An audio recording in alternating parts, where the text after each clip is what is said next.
In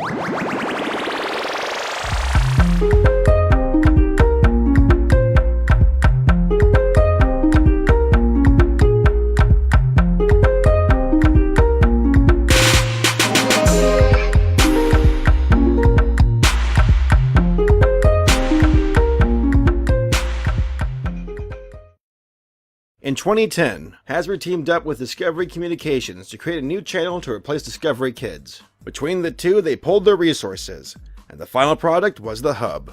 The Hub needed a starting lineup of shows for the launch of the channel.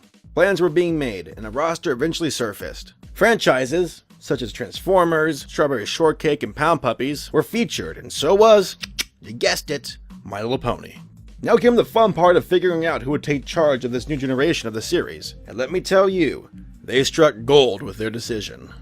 It just so happened around that time that Lauren Faust, the future creative head of Generation 4, was on the hunt to get her own show off the ground. So she decided to stop by Hasbro on the Hub to pitch her idea, Milky Way and the Galaxy Girls. Unfortunately, it wasn't picked up by the network, yet she was given another offer. Lisa Lich, who was the Hasbro representative speaking to Lauren at the time, knew that they were in need of a person to take charge of the new generation of My Little Pony, and to pass up on Lauren would have been extremely foolish. I mean, have you seen this woman's track record? She was a driving force behind some incredibly well-made shows, but the two that speak loudest of her talent would have to be Powerpuff Girls and Foster's Home for Imaginary Friends. Now, a lot of people think that she came up with both of these cartoons on her own, but let's give credit where credit is due. It was actually her husband, Craig McCracken, who thought up of the ideas for the two shows. Nevertheless, Lauren played a huge role in the success for Fosters and Powerpuff Girls alike. She has a knack for storytelling and a passion for creating quality entertainment. So when Lisa pulled out some of the old Generation 3 movies and asked Lauren if she could fix it, well, that's like asking a brain surgeon to put a band-aid on a scraped knee. But there's more of a reason for Lauren to say yes than to simply claim the spot of creative steward. As a child, she grew up with the franchise and was no stranger to Generation 1. Lauren has mentioned during interviews and panels that she would imagine her own scenarios for the ponies to go on, adventures that would bring the characters to life and give them more personality. Needless to say, she held on to those memories, and now it was her chance to bring both her childhood dreams and My Little Pony back to life. Lauren said yes to the offer and went straight to work. When it comes to creating a show, the first step is the pitch Bible. It's basically a summarized version of what the series would look and feel like. Elements, such as the setting, animation, and storytelling, are established in a rough cut and then presented for Hasbro to see. With the budget that Lauren was given for the pitch Bible, she hired two colleagues to help her with the early stages of the project, Martin Angelo Bahir and Paul Rudish. Martin drew some of the initial background concepts, and Paul helped with conceptualization and art development. In fact, it was Paul who drew the sketches that inspired the idea of Pegasi controlling the weather. All of them did art for the pitch, but it was Lauren who came up with the character designs for the main cast, and also the initial storyline for the show. Over time, the team established all the basics the show would need. Location, characters, world dynamics, all were in order. Now came the critical step of finding a studio to create the series. At this point, the pitch Bible was approved by Hasbro, and now Lauren had to decide on a production studio for My Little Pony. After interviewing several candidates, Hasbro suggested Studio B of Vancouver, Canada, which is currently known as DHX. Lauren liked what she saw and took notice of the illustrators and their ability to draw fluid four-legged creatures with flash animation, and rightfully so too. DHX has had plenty of practice with their previous shows, such as Puka and Martha Speaks. If picked, it would be their jobs to provide the storyboards and structure for each episode of the series. The studio pitched their services, but only under the condition that Jason Thiessen would be the supervising director. Lauren agreed and went to work with Jason and co-director James Woody Wooten as they put together a 2-minute animated short of what the show would look like. The animation impressed Hasbro, and they gave the full green light for the series to be produced by DHX. With Lauren at lead and a talented studio at her command, the future of My Little Pony was looking bright, but she still needed a few more positions filled before the entire team was complete. In LA, Lauren and the story editor for the staff, Rob Renzetti, worked together with the writing crew to start the script process for the show. Lauren handpicked her writing portion of the team, most of whom she worked with in the past on shows like Powerpuff Girls and Fosters. Such writers included Cindy Morrow, Megan McCarthy, Emma Larson, and Amy Keaton-Rogers. The ideas for each episode were created by Lauren and Rob, and then they issued those stories out for the writers to expand the story on. Throughout the entire phase, Lauren overlooked the writing process with Rob and made tweaks here and there, yet Hasbro held the final mark of approval for the scripts. It's worth mentioning that the show had to follow educational levels because of its target audience. Trying to make a plot entertaining without coming across as predictable or generic can be difficult. Yet these storytellers were some of the best in the business. They overcame these obstacles and were able to have their cake and eat it. Another outstanding and very popular aspect of the show is music, and we have 3 talented gentlemen to thank for that: Daniel Ingram, William Anderson, and Stephen Andrews. Every so often, a writer will want a song in an episode. They will write out some rough lyrics and then pass it along to Daniel and Stephen to expand and improve on. The lyrical portion of the job falls upon Daniel, as he is the one who fine-tunes the words for flow. Stephen then provides the orchestration that goes along with the lyrics of the song. The two are a team, and together they have churned up some amazing pieces of work. Into the gala, now's the time, we're ready and we look divine. Into the gala, meet new friends. Into the gala, sell some apples. Into the gala, find my prince. Prove I'm great as a wonderbolt. Disney to sell, to find, to prove, to woo, to talk. Into the gala, into the gala, and we'll have the best night ever.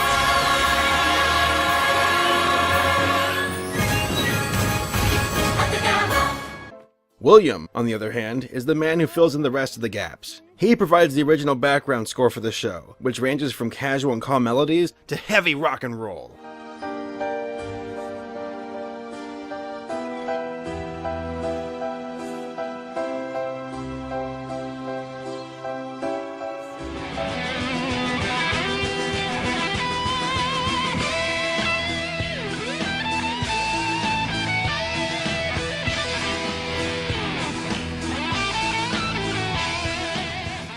This is a part of the cartoon that never had to truly exist, or at least be well done, but Lauren wanted this generation to be more than just a glorified commercial to sell toys.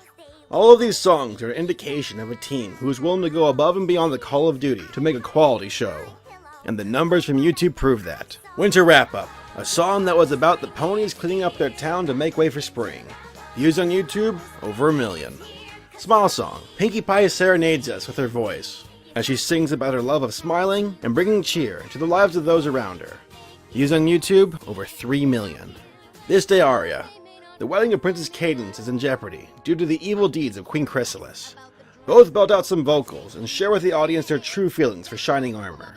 Views on YouTube, over 14 million. If that isn't a sign of a team who does their job well, then I don't know what is. It got to the point in production where voice actors were needed for the characters of the show, and Lauren wasn't just about to throw any willy-nilly person into a role. She wanted heart, she wanted charisma, she wanted people who can bring a character to life, and that is exactly what she got. The first character on the roster was Twilight Sparkle. She is, well, was a unicorn, who was sent to Ponyville by Princess Celestia in order to learn more about friendship. Twilight is well organized and intelligent, pretty much a bookworm. This is the first story in the series. I own all of them. And is one of the best when it comes to magic. She's also quite the worrywart, as her anxiety has gotten the best of her on more than one occasion. Heck, there are times when she's gone full-blown insane. Hi, girls! Oh, hi, Twilight. How's it going? Great. Just great. A character like this would require the voice of someone who is equally as crazy, and that person was voice actor Tara Strong. Tara has quite the impressive resume, and has been in shows such as Teen Titans, Powerpuff Girls, Fairly Odd Parents, and many, many more. She is definitely an A-lister, and a seasoned veteran in the voice acting industry. Originally, Lauren had planned to have Tara voice a character of Pinkie Pie, but after hearing her recite some Twilight Sparkle lines, Lauren was convinced that Tara would be perfect for the role. Next was the character of Rarity. At first glance, one would think that this is your typical diva unicorn, the foo-foo two-dimensional fashionista, who had little to no traits beyond looking beautiful among her friends. Well, you're wrong. Take that, you ruffian! Believe it or not, Rarity has some depth to her. I mean, sure, she loves fashion, and can be overly formal. A contest at Sweet Apple Acres. It doesn't sound very clean. But this won't stop her from getting her hooves dirty if the situation calls for it. Fighting's not really my thing. I'm more into fashion. But I'll rip you to pieces if you touch one scale on his cute little head! This is a gal who understands the importance of generosity and putting loved ones first. Refined but sincere, there is more to this pony than meets the eye. And it was voice actor Tabitha St. Germain who provided the special spark that this character required. Tabitha has been involved in voice acting since 1985 and has appeared in a ton of cartoons. Seriously, the list is huge. Oh, and by the way, she also voiced a few of the ponies from Generation 3. Awkward. The next two characters are as different as day and night. One is shy and timid, while the other is loud and outgoing. Fluttershy and Pinkie Pie. Fluttershy is a Pegasus with a love for her friends and animals. Don't get me started on the fauna. There's loons and toucans and bitterns, oh my! She is sweet and has a soft voice. It's called the Alicorn Amulet, and whoever wears it is blessed with untold... Hey, every pony, look!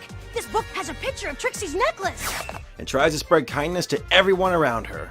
But don't get on her bad side. She can have quite the surprising temper if you put her in a grumpy mood.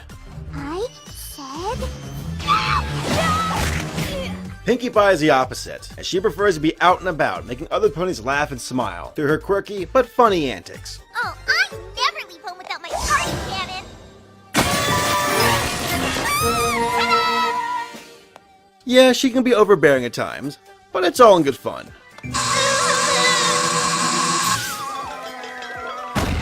Unless you don't like her jokes, and then she goes psycho. No! You're not understanding me! I want you to confess! Confess? Confess! Despite the contrast in character, Fluttershy and Pinkie Pie are both voiced by the same person, Miss Andrea Libman. She has been in the VA business since she was a young child. Some of her earlier shows include Dragon Ball, Dragon Tales, Reboot, and Madeline. Oh, and guess what? She too was a voice for one of the ponies from Generation 3. Oh my... I feel a trend coming on.